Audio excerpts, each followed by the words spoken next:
So good morning everybody. आज हम chapter 2 के जो इलेक्ट्रिक पोटेंशियल एंड कैपेसिटेंस है उसके क्वेश्चन आंसर सेशन डिस्कस करेंगे एनसीईआरटी के। So the first question is when an external force does work in taking a body from one point to another against gravity और spring force work gets stored as. तो ये potential energy की form में store होता है, तो first answer correct हो जाएगा यहाँ पे। Second is in the above question, after the removal of external force, the body gains kinetic energy, potential energy। तो ये अगर आप स्प्रिंग के एग्जांपल से देख सकते हैं, अगर किसी स्प्रिंग को मास से कनेक्ट किया और उसको हमने कंप्रेस किया, तो जैसे ही आपने एक्सटर्नल फोर्स रिमूव किया तो वो जो वर्क डन है वो काइनेटिक एनर्जी प्रोवाइड करेगा। So first one will be correct over here. Next is in the above question the body loses an equal amount of.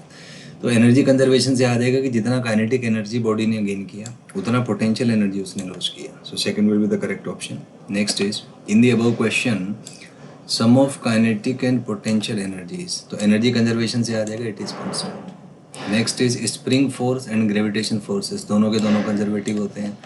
Next is coulomb force, ये भी conservative होता है। Next is coulomb force and gravitation force, दोनों conservative हैं, सही बात है, दोनों इनवर्स स्क्वायर लॉ को फॉलो करते हैं और केवल कांस्टेंट का इसमें डिफरेंस होता है। तो ये सारे ऑप्शन ठीक हैं। So fourth will be correct over here. Next is we can define potential energy for.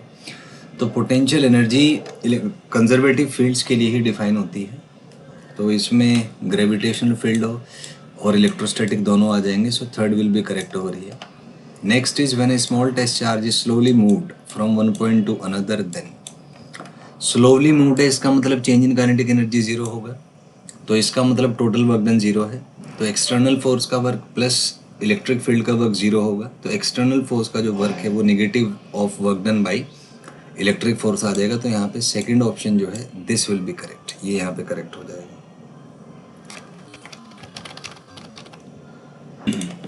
Next is in the above question work done by external force is given by.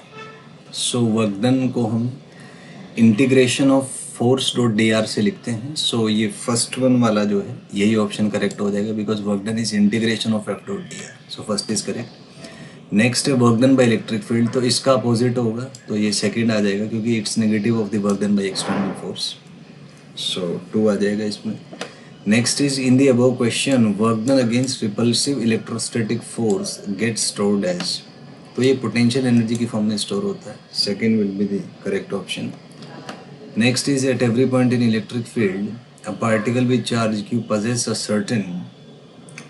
तो ये potential energy आ जाएगा क्योंकि field है तो potential होगा, और potential है तो सर्टेनली कुछ ना कुछ पोटेंशियल एनर्जी वहाँ पे आ जाएगी।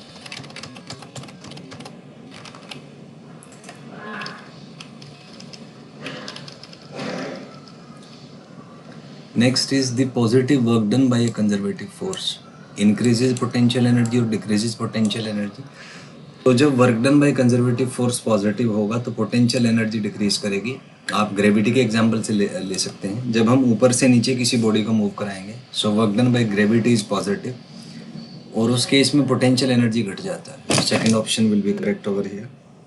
Next is electrical potential energy difference between 2 points is work done by external force in moving charge from one point to another very slowly, work done by external force very fast। तो ये very slowly आ जाएगा क्योंकि very slowly मतलब change in kinetic energy zero है, तो वहाँ से external force का वर्क प्लस इलेक्ट्रिक फील्ड का वर्क जीरो होगा, तो फर्स्ट वाला यहाँ पे करेक्ट हो जाएगा।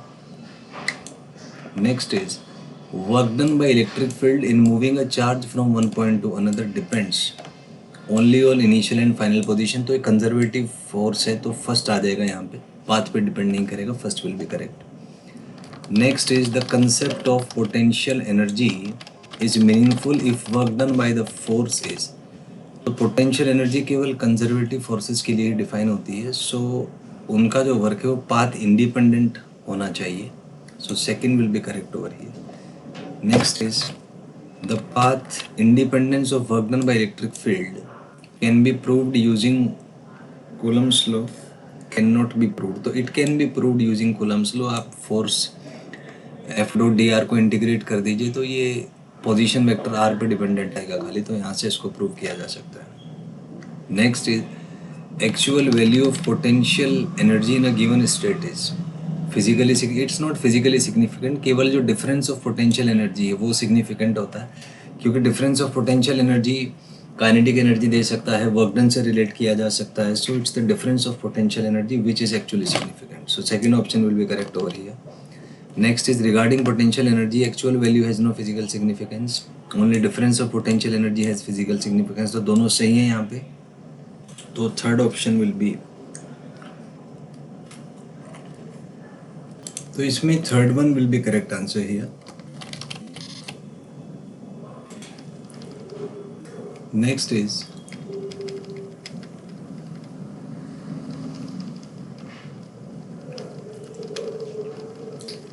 we can always add an arbitrary constant to potential energy, subtract an arbitrary, तो दोनों ठीक हो जाएंगे. C will be correct. क्योंकि पोटेंशियल एनर्जी का डिफरेंस ही डिफाइन होता है, तो अगर हमें किसी पॉइंट पर डिफाइन करना है तो आर्बिट्ररी कांस्टेंट को ऐड या सब्ट्रैक्ट किया जा सकता है. Next is for potential energy there is no freedom in choosing zero. There is always a freedom of choosing zero. Generally ये इन्फिनिटी पे जीरो लिया जाता है, तो second will be correct option here. Next is potential energy of a charge at any point is the work done by external force in moving a charge from infinity to that point without external. Work done by external force, तो इसमें first ही आ जाएगा, क्योंकि work done by external force from infinity to that point without acceleration ही किसी point पर potential energy होता है. बट इसमें अजम्पशन है, हमने मान लिया कि इन्फिनिटी पे पोटेंशियल एनर्जी जीरो है, तो वहाँ से आप ड्राइव कर सकते हैं. Next is work done by external force in moving a charge from that point to infinity.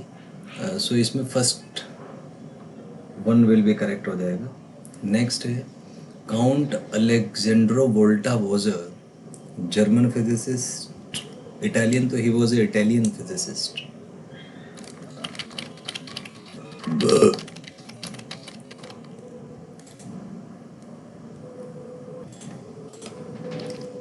Next is Count Alessandro Volta was a professor at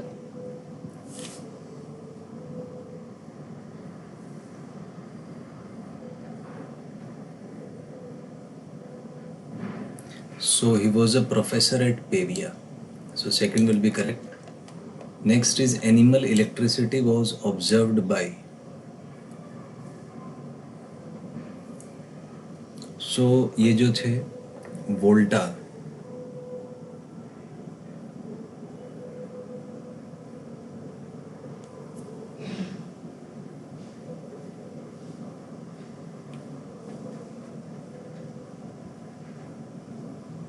ये लुइगी गैल्वानी, इन्होंने प्रपोज किया था, इन्होंने फर्स्ट ऑब्जर्व किया था. सो सेकेंड ऑप्शन इसमें आ जाएगा. Next is animal electricity was observed in experiments with, तो ये फ्रॉग मसल टिश्यू के साथ इन्होंने ऑब्जर्व किया था. सो first one will be correct over here. Next is in animal electricity observation Luigi Galvani used frog muscle tissue placed in contact with,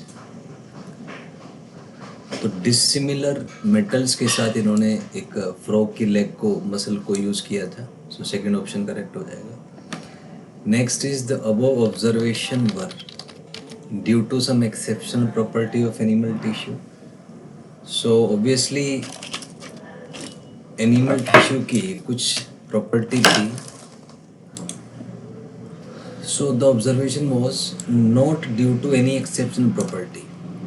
so second आ जाएगा.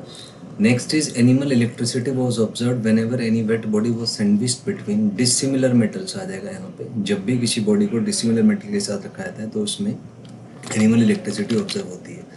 Next is due to the above observation Volta developed the first voltaic cell cardboard sandwich between disc of, तो इसमें जो है